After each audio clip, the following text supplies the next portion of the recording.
Portanto, vamos começar. Vamos começar orando, agradecendo a Deus por esse dia ensolarado, apesar de vivermos momentos difíceis no meio dessa pandemia, com a tempestade rugindo, como diz o hino que nós cantamos do nosso inário. Mas quando a tempestade, muito obrigado pela tua providência que nos tem sustentado e tem nos guardado também do agravamento no meio dessa enfermidade que se abateu sobre o mundo. Pedimos a tua bênção por aqueles que estão enfermos, especialmente aqueles que estão em uma situação grave. Pedimos que o teu Espírito poderoso possa fazer com que todos os medicamentos, todo o tratamento que tem sido adotado para a recuperação desses nossos queridos, tudo isso possa surtir efeito. E ao passar essa tempestade, nós possamos contabilizar com gratidão nos nossos corações todos os dividendos que o Senhor nos permitiu receber no meio desse mar revolto, e também possamos tributar a Ti a honra, a glória, o louvor, tudo aquilo que é devido ao Teu santo nome. A nossa oração é que o Senhor nos abençoe durante esse dia e que o Senhor nos ajude a guardá-lo de forma correta, conveniente, agradável diante dos Teus olhos, e possamos ter o nosso coração fortalecido por aquilo que o Senhor nos permitirá compartilhar da Tua palavra, não apenas agora pela manhã, mas à noite, quando estaremos novamente através deste canal meditando no Teu livro santo. É no nome do Senhor Jesus que nós te oramos. Amém. Irmãos, a pergunta 107 do Catecismo Maior de Westminster trata sobre o conteúdo do segundo mandamento. E a pergunta é formulada assim: qual é o segundo mandamento?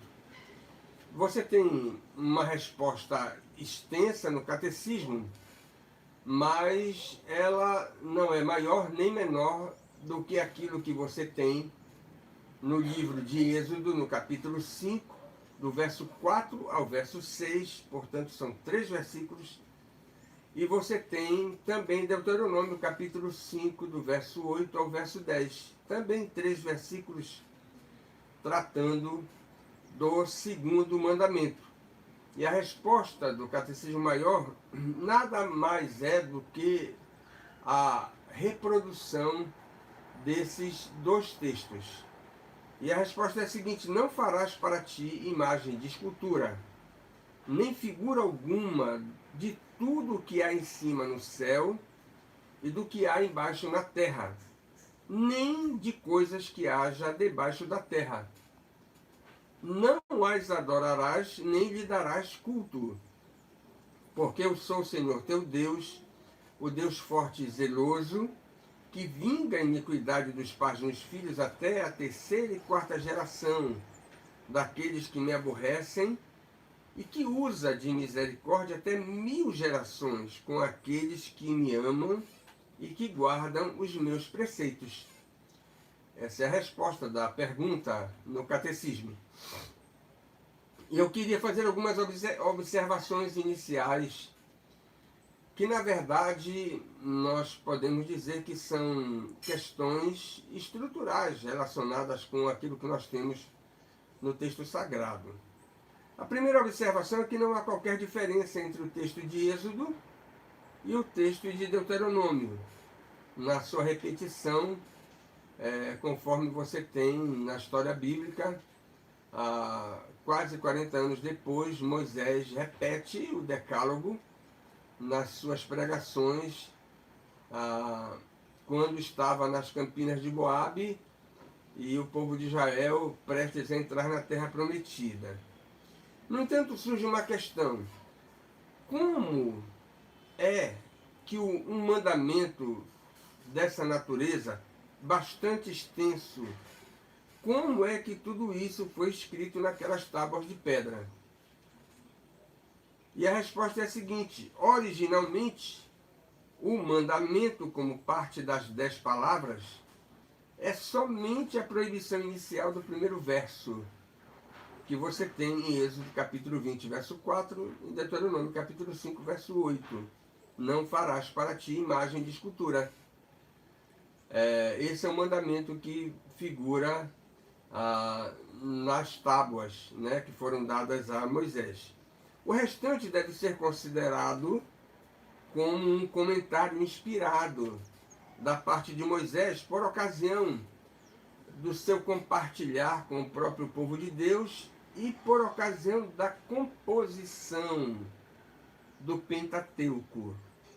Esse detalhe é tão interessante que faz com que Hamilton, que é um comentarista do livro de Êxodo, na recente coleção que tem sido editada maravilhosamente pela nossa editora, Cultura Cristã, ele insinua que o comentário inicial, adicional, mencionado, pode ser entendido como sendo um comentário aplicável não apenas ao segundo mandamento, mas também ao primeiro. Note bem o que é que ele diz. No Decálogo, a declaração sobre a extensão da punição pela iniquidade e sobre a extensão da benevolência está ligada ao segundo mandamento, ou ao primeiro e segundo mandamentos, ou seja, a idolatria como um todo, a idolatria no sentido amplo e a idolatria no sentido restrito. Ele tem uma certa razão com relação a isso, né? Essa mesma observação, ela vai se aplicar, nós vamos ver mais tarde, ela vai se aplicar ao quarto mandamento, que é o mais extenso de todos. Não parece razoável imaginar que o quarto mandamento, como nós temos em Êxodo e temos em Deuteronômio, eles tenham sido colocados na terra, nas tábuas, com todo toda aquela formulação que nós encontramos nos dois textos bíblicos. Essa mesma parece ser correto, é o comentário do Gordon. Parece ser correto afirmar que o comentário acrescentado a esses mandamentos não fazia parte da transmissão original. Os mandamentos devem ter sido expressos de forma sucinta para que pudessem ser inscritos naquelas tábuas de pedra, e não apenas isso, mas para que eles pudessem ser decorados com mais facilidade. As formas expandidas representariam então um comentário inspirado de Moisés ao declará-las ao povo nas duas ocasiões, como já mencionei, e também por ocasião da composição do próprio livro de Êxodo e do livro de Deuteronômio. É o que nos diz também Connell no novo comentário da Bíblia. A segunda observação interessante é que há uma relação estreita entre o primeiro e o segundo mandamentos. Isso é inegável. Mas apesar dessa relação estreita, nós devemos entender que são mandamentos distintos. Essa semelhança é tão evidente que levou judeus e católicos romanos a fundirem esses dois preceitos em um só, tanto para judeus ortodoxos quanto para católicos romanos. O primeiro e o segundo mandamentos, eles formam apenas um mandamento, mas talvez você pergunte, então vão ficar só 9? Não, continuam 10, porque eles fazem uma divisão artificial no 10º mandamento, que é o mandamento a respeito da cobiça. Porém, apesar da relação estreita, nós devemos distingui-los por algumas razões. Eu queria dar apenas algumas para a nossa compreensão a respeito disso. Rigorosamente, no primeiro mandamento você tem a ênfase na singularidade de Deus. E no segundo, o preceito envolve a proibição da representação material da pessoa de Deus ou de qualquer coisa que possa ser adorado em seu lugar, porque você vai ver no texto bíblico que não é simplesmente a proibição com relação à representação física da divindade, mas a representação física de alguma coisa que haja no céu, na terra, embaixo da terra, algo que possa ser fabricado, materializado e que possa ser transformado em objeto de culto. Essa é a proibição enfática do mandamento. Nós podemos dizer também que essas duas coisas se relacionam, mas elas são distintas. No primeiro mandamento, a idolatria é tratada no sentido amplo, enquanto que no segundo mandamento você tem a idolatria sendo tratada no sentido restrito. No primeiro, a transgressão se efetiva de forma mais subjetiva. Os ídolos do coração, né? Você ter você ser governado por um Deus que você elegeu para ser o governador da sua vida, mas isso não é materializado, é apenas alguma coisa que lhe escraviza, porque assume o centro das afeições do seu próprio coração e das decisões da sua própria vida. Mais subjetivo no primeiro. Mas no segundo, o pecado é mais concreto, é material, é objetivo, e você tem, portanto, uma distinção. Se o primeiro mandamento é contra adorar o Deus errado, o segundo é contra adorar a Deus de maneira errada. É o que nos diz De Jong, naquele livro que eu recomendei. Dolman, naquele outro livro também recomendado, ele conclui assim: o primeiro mandamento aponta para o verdadeiro Deus, o segundo para a verdadeira religião. Então você tem uma diferença essencial entre os dois preceitos, apesar de eles estarem intimamente relacionados. A terceira observação prática é a seguinte: o segundo mandamento parece ter sido o item mais problemático na experiência de Israel como nação escolhida. Olha que detalhe interessante, né? De todos os mandamentos, parece que o segundo foi o mais problemático para a nação de Israel. Os problemas com a idolatria, esses problemas não surgiram com a dádiva da lei. Eles são anteriores ao pacto do Sinai. Na história dos patriarcas, Raquel furtou os terafins de Jacó. Você tem em Gênesis 31, 19. Jacó enterra objetos pagãos com os quais a sua família tinha relações. Gênesis, capítulo 35, verso 4. No capítulo 35, você tem uma ação reformista de Jacó, procurando santificar a sua própria família. Mas ele erige colunas memoriais semelhantes aos pilares do paganismo daqueles dias antigos. Gênesis capítulo 35, verso 20. Na era mosaica, o episódio do bezerro de ouro, sem sombra de dúvidas, é o fato mais emblemático na caminhada do povo de Deus pelo deserto e é uma das mais grosseiras transgressões do segundo mandamento que você tem em Êxodo capítulo 32. Nos dias dos juízes, Gideão estimula a superstição da própria nação da aliança em meio a um grande reavivamento ao confeccionar uma estola sacerdotal que acabou sendo objeto de adoração pelo próprio povo. Juízes capítulo 8, verso 27. E o período dos juízes se encerra com um apêndice de horror, tendo como um dos casos mais pavorosos a idolatria do Efraimita. Preste atenção que esse é um detalhe importante. Ele era da tribo de Efraim, a tribo maior da Confederação Nortista. Mica, capítulo 17, versos 5 e 6.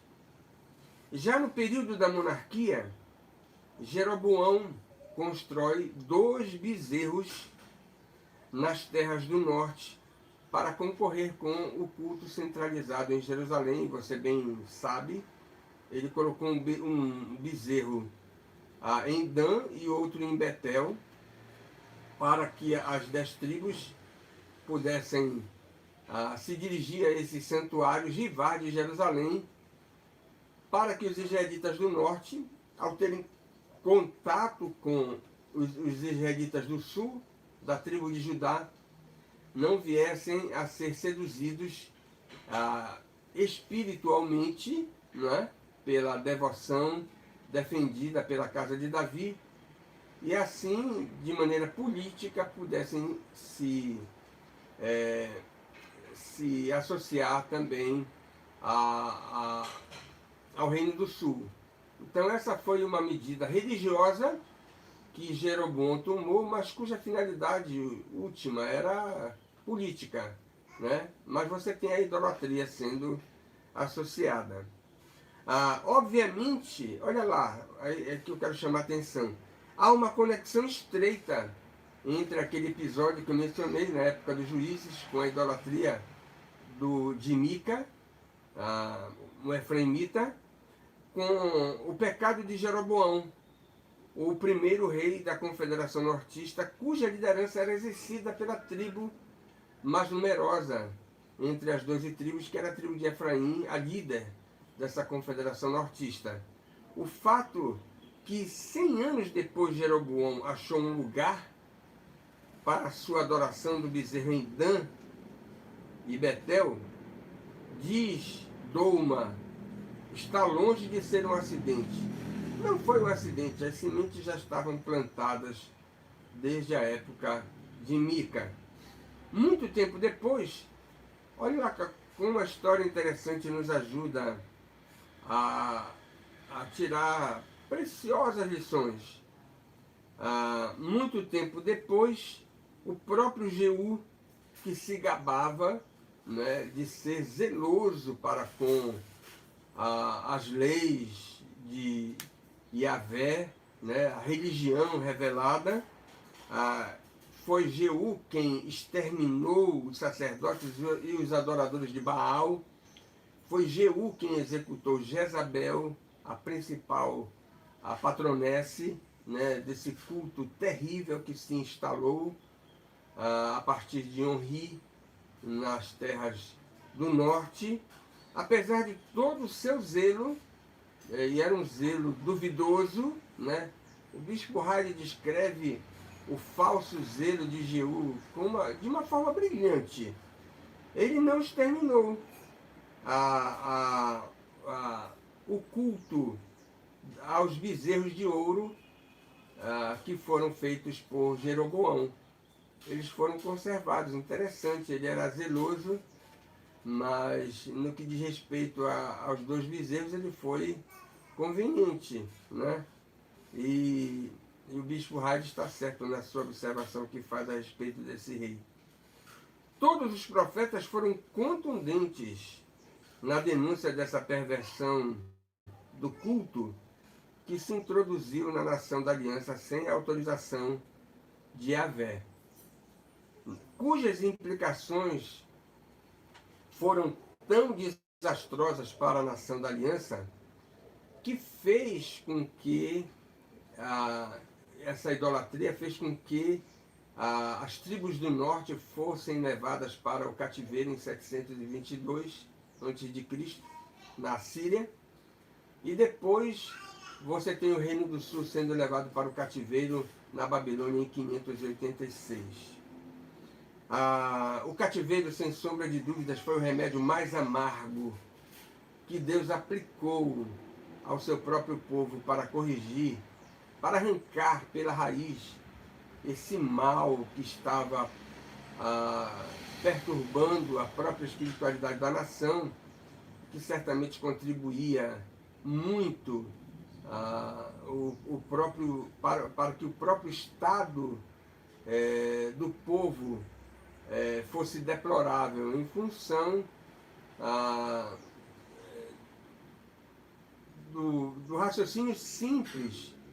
Quando você se desvia dos padrões divinos, grave isso, escreva isso com letras garrafais nos seus anais de sabedoria. Quando nós nos afastamos dos padrões sagrados, nós perdemos a bênção de Deus sobre nós. É o que a Bíblia nos ensina de capa a capa. Seria terrível se nós virássemos as costas para Deus, nos afastássemos dos seus mandamentos, deliberadamente decidíssemos desobedecê-lo e ainda assim continuássemos sendo objetos do seu favor, né? Das suas graças extraordinárias. Amar o pecado e esperar usufruir de grandes dádivas da parte de Deus é uma contradição que nós não seríamos capazes de resolver à luz daquilo que a Bíblia nos ensina. Mas é interessante, esse remédio amargo vai produzir os seus efeitos no próprio povo judeu. Jesus vai denunciar vigorosamente a apostasia da nação durante os dias do seu ministério público, e as denúncias que Jesus vai fazer são denúncias tão contundentes que dificilmente você vai encontrar um liturgo escolhendo como texto devocional Mateus 23. Dificilmente, eu nunca vi um liturgo escolhendo Mateus 23 para ser um texto devocional para estimular o culto, né? Porque Mateus 23 é uma das mais contundentes denúncias de desvio religioso que você tem nas Escrituras. E essa denúncia é feita nada menos do que pelo mestre, né, que estava avaliando toda aquela espiritualidade duvidosa, né, desviada, apóstata da nação de Israel nos dias do seu ministério terreno. No entanto, você vai ver que Jesus não alista a idolatria como sendo o principal problema de Israel durante o seu ministério terreno. Havia outros pecados gravíssimos, como a hipocrisia, mas Jesus não critica a idolatria. Você não tem isso em Mateus 23. No entanto, esse pecado é tão renitente que os apóstolos vão advertir vigorosamente a igreja a respeito da sua malignidade. Atos 17, 29, o apóstolo Paulo vai ter o seu estômago embrulhado diante da idolatria que ele presenciou em Atenas. 1 Coríntios capítulo 10, ele vai fazer uma revisão daquilo que aconteceu na caminhada do povo de Deus pelo deserto e vai mencionar a idolatria. João vai terminar a sua primeira carta dizendo: filhinhos, cuidado, guardai-vos dos ídolos. No Apocalipse, a Babilônia civil religiosa, que vai ser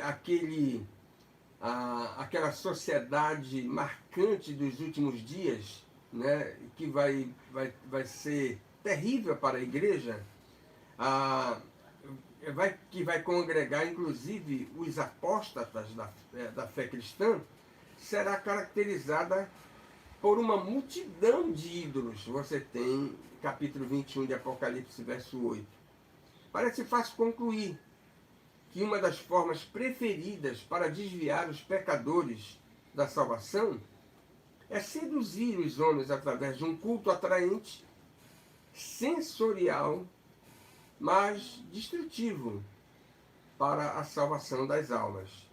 Historicamente, a idolatria parece ser a principal isca de Satanás para conservar os homens no erro que os leva à perdição. A quarta e última observação geral desse mandamento é que o segundo mandamento está formatado nos dois textos de Êxodo e Deuteronômio com três partes de fácil reconhecimento. Você tem na primeira parte a proibição enfática quanto à manufatura de ídolos. O texto diz: não farás para ti imagens de escultura. Na segunda parte, uma proibição expressa quanto à utilização desses ídolos como objetos de adoração. O texto diz: não as adorarás nem lhe darás culto. É proibido fabricar e é proibido cultuar. Terceira parte do mandamento, o mandamento conta com uma advertência ameaçadora: visita a iniquidade dos pais nos filhos. E com uma promessa encantadora: faço misericórdia até 1000 gerações. E a partir desse esboço, nós podemos ver algumas lições gerais envolvidas no mandamento. Primeira coisa que nós observamos de uma forma geral é que Deus tem cuidado especial com o culto que é prestado à sua pessoa. É interessante que ele requer o culto daqueles que são suas criaturas, mas ele não deixou à mercê do gosto, né, das preferências ou da imaginação de cada um a como prestar a esse culto. Ele também disse como é que o culto deveria ser prestado. Isso pode ser deduzido a partir das duas proibições constantes no mandamento. Apenas os 10 mandamentos são guardados na arca, a qual reside no lugar santíssimo, é o que você tem em Deuteronômio capítulo 10, versos 1 a 6. A arca fica no coração do templo, como ficava no coração do tabernáculo. Dentro dela estão as 10 palavras. Elas fazem parte da identidade de Deus, do âmago da autorrevelação de Deus, e constituem uma síntese dos atributos morais de Deus. Elas permitem vislumbrar o coração e o caráter eterno de Deus. Essa é uma observação maravilhosa de um teólogo do Antigo Testamento, Waltke. E essa observação nos faz pensar no peso que essas prescrições, né, esses preceitos, eles devem ter para nós. Eu vou repetir isso algumas vezes, né? Se você não conseguir convencer alguém do erro com a exposição ampla, profunda, a lógica dos 10 mandamentos, desista. Porque essa pessoa não se convencerá de nada mais, de qualquer outro argumento que você apresentar. Ela não se convence através daquilo que Deus nos deixou de mais precioso para orientar como nós devemos pensar de forma espiritual e como nós devemos viver na piedade. Se a pessoa não se convence, então desista.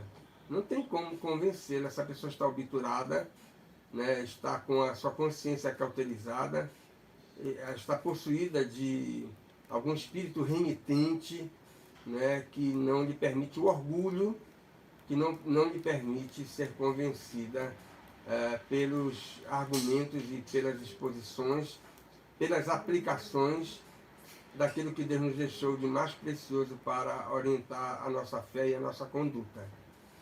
Há diversas implicações quando você diz que Deus tem um cuidado especial para com o culto que Ele exige de cada uma das suas criaturas, especialmente daqueles que fazem parte do seu povo. A primeira implicação disso é que Deus sabe que a espiritualidade é o pino de centro da existência, e quando essa esfera se corrompe, não resta nenhuma esperança em todas as outras dimensões essenciais da vida.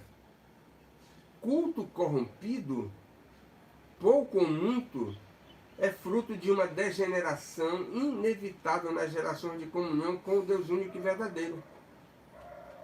Logo, olhe lá, como é sério isso. Não é possível ter uma espiritualidade divorciada dos padrões da revelação e ainda conservar uma ética virtuosa. Meu irmão querido, me explique, me resolva essa equação. Como é que você vai esperar ética de razoável qualidade, princípios, se você tem um protestantismo fake, se você tem doutrina errada? Teologia bíblica serve para a gente ter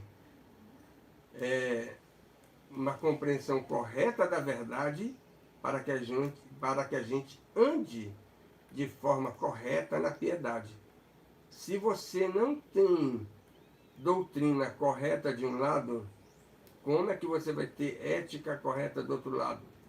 Me explica esse negócio. Não existe a menor possibilidade de você ter esse tipo de coisa, não é? Cabe aqui o ditado indigesto. O diabo tem duas filhas gêmeas, que são a idolatria e a imoralidade. Elas são gêmeas, porque uma conduz a outra, né? É por isso que você tem frouxidão moral, né? Imoralidade, porque você tem erro religioso. É o que você tem lá em 1. Se você tem alguma dúvida disso, leia lá em 1 Coríntios capítulo 10, versos 7 e 8, quando o apóstolo Paulo casa essas duas irmãs, que são inseparáveis, são gêmeas. Então a gente precisa aprender isso, né? Precisa aprender isso. Que doutrina correta tem que... doutrina errada não pode levar a ética virtuosa, a princípios. Não existe isso. Segundo, a sinceridade humana não é suficiente para legitimar as formas erradas de adoração, principalmente aquelas que são objetivamente proibidas na revelação sagrada, especialmente nos 10 mandamentos.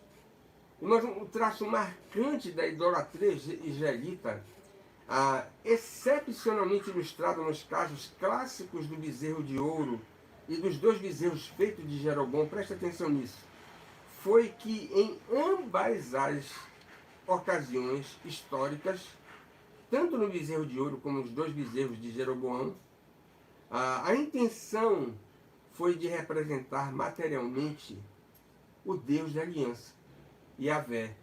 Eles não estavam tomando emprestado as divindades do paganismo ao redor de Canaã. Obviamente fizeram isso depois, no caso de Baal. Mas, nos 2 episódios que eu mencionei, eles fabricaram e adoraram tais ídolos para que pudessem estreitar, supostamente estreitar, os laços com a divindade que professavam servir.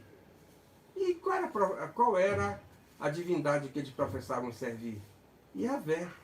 E eles tentaram representar materialmente o Deus da aliança, algo que é terminantemente proibido no 2º mandamento.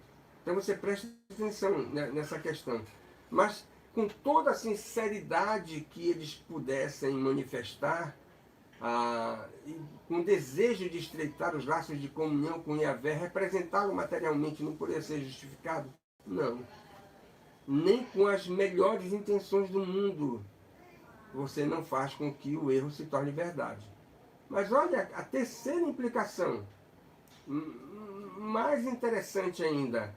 As graças alcançadas através de um culto falso, presta atenção, não mudam o status do culto para verdadeiro. Talvez você vai dizer assim, mas e os milhões, ou os milhares de milagres associados à idolatria você vai jogar fora? Será que esses milhões de milagres associados à idolatria, como você tem aí em catálogos abundantes, né?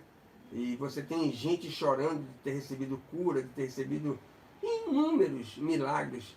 será que essas graças alcançadas não fazem com que a idolatria seja agora justificada? E a resposta é não. Também não. Nem a sinceridade batiza o culto falso, nem as graças supostamente alcançadas através desse culto tornam esse culto verdadeiro. O experimentalismo não revoga a expressa e objetiva proibição divina. Olha a ilustração. Olha que ilustração maravilhosa. Tomar um remédio radicalmente errado e ficar bom não irá mudar a bula da medicação. E nem os estudos científicos que testaram a droga e aprovaram a droga para determinadas enfermidades, não para aquela que o camarada ficou bom.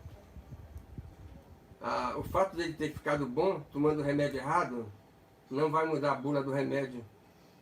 E nem vai mudar todos os esforços científicos que fizeram com que os estudiosos e cientistas elaborassem aquela droga para outras enfermidades. Isso se aplica ao mandamento. Os milagres da idolatria não tornam esse erro uma verdade. Deu para entender? Mas que aplicação maravilhosa nós temos, né? Por último, aliás, a segunda implicação: Deus é extremamente gracioso para com a pecaminosidade humana ao apresentar razões que justificam as suas proibições.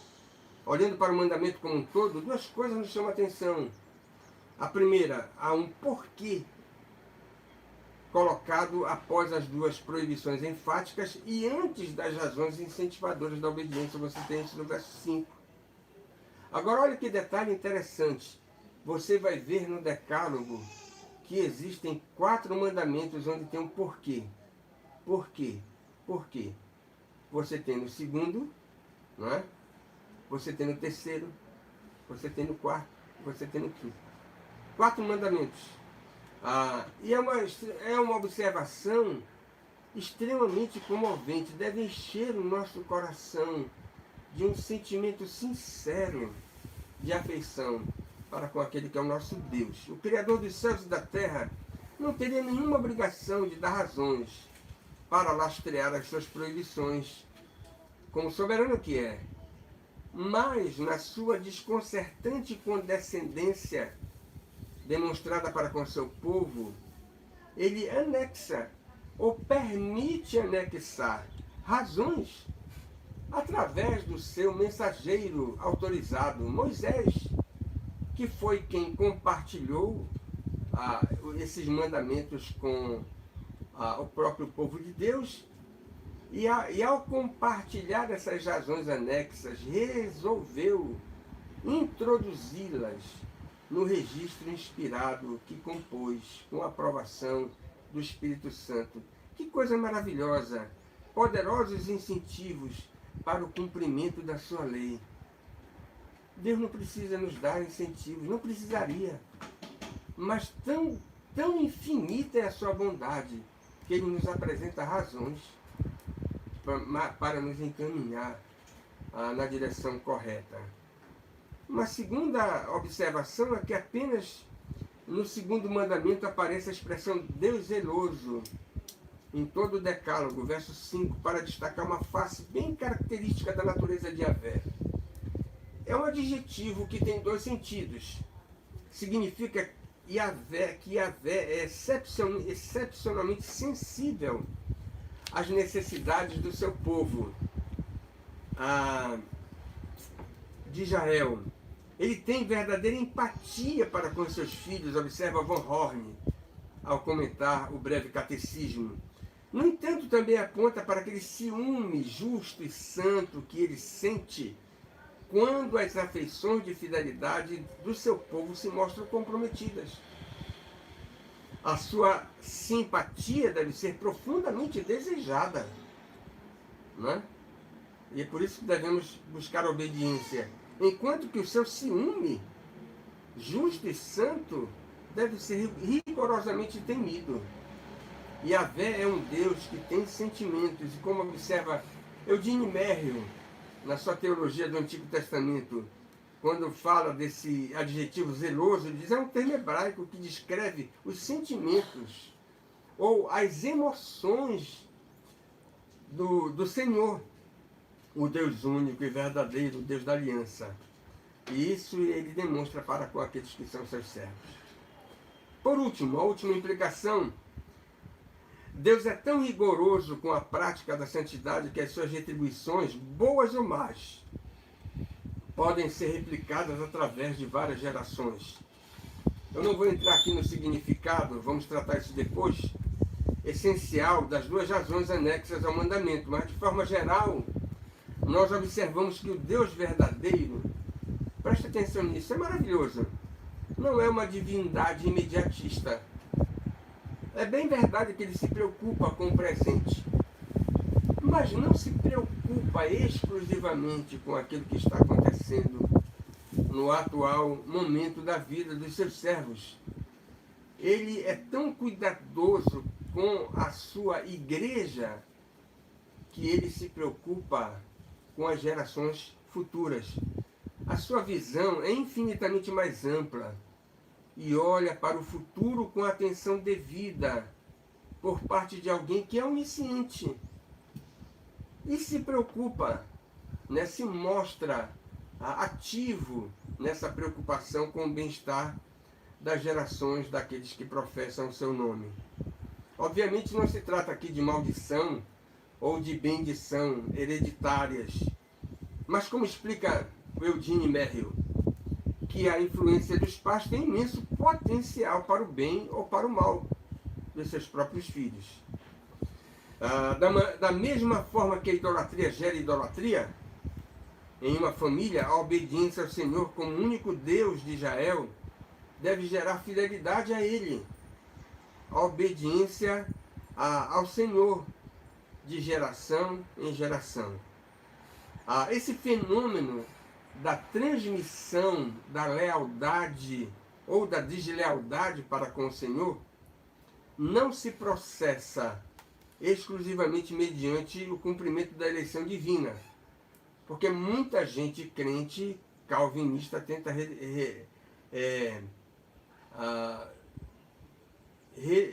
reduzir, né? Ou anular, ou extinguir a responsabilidade humana, dizendo o seguinte, não, o camarada se converteu porque ele era eleito. Ou ele não se converteu porque ele não tem o nome dele escrito no livro da vida. A Bíblia não nos autoriza esse tipo de reducionismo, né? Nós não podemos explicar essa transmissibilidade ou não, né, da fé exclusivamente através de um cumprimento mecânico da eleição divina. Nós devemos dizer que existe a soberania de Deus, mas ela se efetiva também com o concurso da responsabilidade humana, apesar de não conseguirmos equacionar de forma satisfatória essas duas coisas, e ninguém ao longo da história conseguiu harmonizar perfeitamente essas duas realidades que nos são ensinadas de forma categórica em toda a Escritura, sem pender para nenhum dos dois lados, soberania divina e responsabilidade humana. E as aplicações são as seguintes. Você se sente atraído por formas de culto que são mais propositadamente, né, sensitivas nessas formas? Muita gente pensa que culto abençoado é aquele culto que tem efeitos visuais, aquele culto que tem uma música envolvente, ou aquele culto onde as emoções são super estimuladas. Que tragédia pensar assim. Imaginar que um culto abençoado é aquele onde nós sentimos arrepios, onde nós somos tomados por uma euforia, ou quando há muito choro envolvido e as emoções são super estimuladas. Esse é um raciocínio extremamente pobre à luz daquilo que a Bíblia nos ensina, né? O nosso culto, à luz de Romanos capítulo 12, deve ser um culto racional, onde a nossa mente deve ser iluminada pela verdade. Luz e calor. Né? Calor sem luz é um desastre. Obviamente que luz sem calor também é outro desastre. Nós devemos combinar as duas coisas. A sua obediência, ela costuma ser estimulada pelas razões que Deus nos dá na sua palavra para escolhermos a sua vontade. Você costuma ceder diante das razões que são apresentadas por Deus? Ou nem as razões apresentadas por Deus são capazes de convencer você de mudar de rumo, de fazer uma revisão, de recuar, de abandonar um caminho errado que você esteja seguindo. E por último, que tipo de geração você pretende deixar a partir do seu testemunho? Essa é uma pergunta que vai exigir de nós muita ponderação ao considerarmos aquilo que nós temos nesse segundo mandamento. Que Deus nos abençoe grandemente, aplique isso aos nossos corações e a sua palavra continue viva, nos falando profundamente, iluminando o nosso entendimento e aquecendo o nosso coração. Esse é o nosso desejo. Vamos orar mais uma vez e assim terminarmos esse momento de compartilhar a sua palavra. E à noite você tem o pastor Felipe Carmona,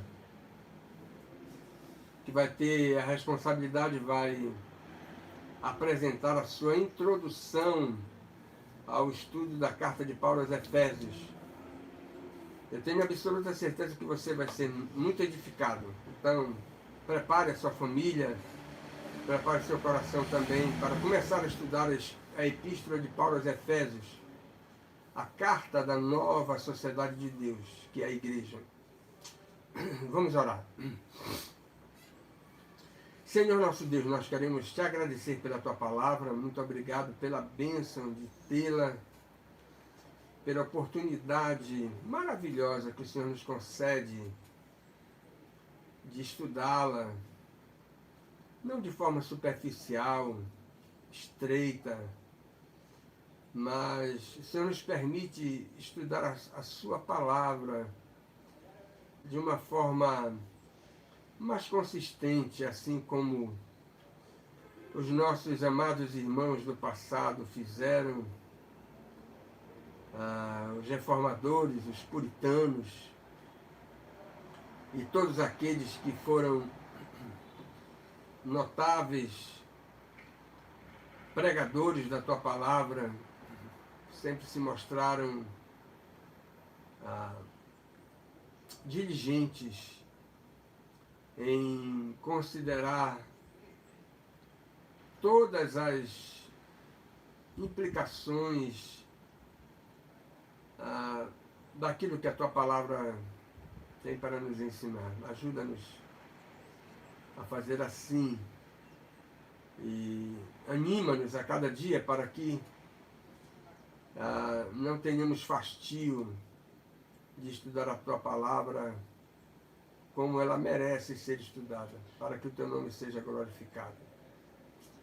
E no nome do Senhor Jesus que nós oramos, te agradecemos e pedimos que o Senhor nos abençoe durante esse dia, aplicando aos nossos corações aquilo que nesta manhã tivemos a oportunidade de ouvir. Em nome de Jesus. Amém.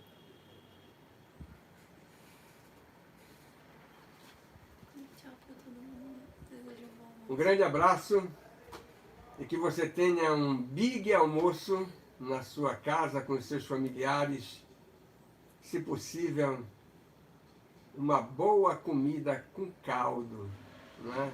Assim, bem suculenta, como diz o nosso Dom Irineu. Um grande abraço para todo mundo.